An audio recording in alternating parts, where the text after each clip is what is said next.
Order গুলি করে মারার জন্য। আমার ভাই মরল কেন? আমার ভাই যে শিক্ষক ভাইদের উপর অত্যাচার হলো কেন? স্বতন্ত্র ইবতেদায়ী মাদ্রাসার শিক্ষকরা জাতীয়করণের দাবিতে আজ শাহবাগে আন্দোলন করেছে। চাকরি আছে, বেতন নাই, এমন কোনো দেশ নাই, উন্নয়নের ছড়াছড়ি, আমরা কেন অনাহারি, এমন নানা স্লোগান দিয়ে তারা আজ শাহবাগে অবস্থান করেছিলেন।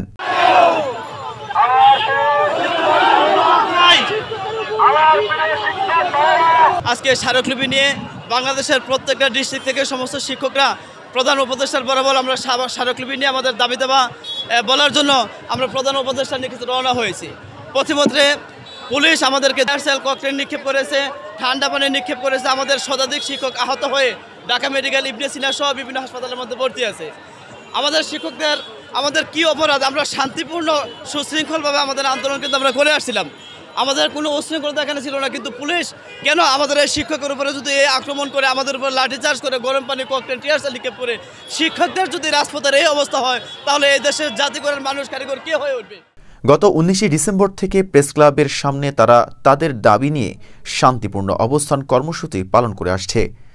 সরকারের পক্ষ থেকে কোনো হস্তক্ষেপ না আসায় আজ 26 ডিসেম্বর স্মারকলিপি নিয়ে প্রধান উপদেষ্টার বাসভবনের দিকে অগ্রসর হলে পুলিশ সেখানে বাধা প্রদান করে এবং আন্দোলনকারীদের লক্ষ্য করে জল কামান এবং টিয়ারশেল নিক্ষেপ করে।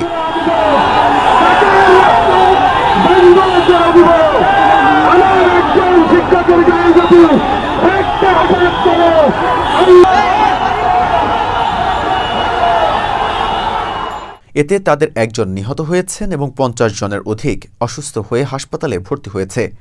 সর্বশেষ তথ্য পাওয়া পর্যন্ত আন্দোলনকারীরা এখন শাহবাগ থানার সামনে রাস্তায় অবস্থান করছে।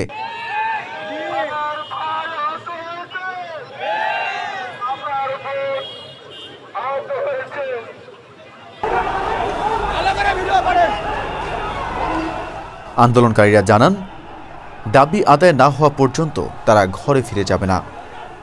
এমন ফ্যাসিস্ট শেখ হাসিনার আমলে যখন আমরা আন্দোলনে নেমেছি, তারা গরম পানি দিয়েছে, অত্যাচার করে আমাদেরকে এখান থেকে তাড়িয়ে দিয়েছে, আশ্বাস দিয়েছে, কিন্তু আমরা কোনো ফল পাই নাই এই পর্যন্ত। কিন্তু আমরা এখন বড় আশা করেছি, কারণ বাংলাদেশে 18 কোটি মানুষের 20 কোটি মানুষের ভিতরে হৃদয়ের স্পন্দন আমাদের বর্তমানে প্রধান উপদেষ্টা যিনি রয়েছেন, তার সাথে ধর্মীয় উপদেষ্টা রয়েছেন বাংলাদেশের শীর্ষ একজন আলেম। আমাদের দাবি ছিল, বুক ভরা আশা ছিল যে আলেম যেহেতু ধর্ম উপদেষ্টা রয়েছেন, অবশ্যই আমাদের দাবি অবশ্যই মানবেন। দীর্ঘ 1 সপ্তাহ পর্যন্ত আমরা এখানে রাস্তায় অবস্থান করেছি, আমাদের কোনো আশ্বাস দিচ্ছে না। বরং আমরা আজকে চাচ্ছি, ধর্ম উপদেষ্টা, প্রধান উপদেষ্টা বাহিরে ছিল, উনি দেশে অবস্থান করছে, আমাদের মনের ভাব প্রকাশ করব। হয় বলে দিবে আপনাদেরকে দেব না, আমরা চলে যাব। আর যদি হয় দেব, 1 বছর পরে দেয়, 2 বছর পরে আপনাদেরকে অবশ্যই দেব, এমন একটা আশ্বাস আমরা পেলে অবশ্যই আমরা চলে যাব। আমরা শান্তপ্রাণ মানুষ, আমরা কখনো অত্যাচার জুলুম পছন্দ করি না।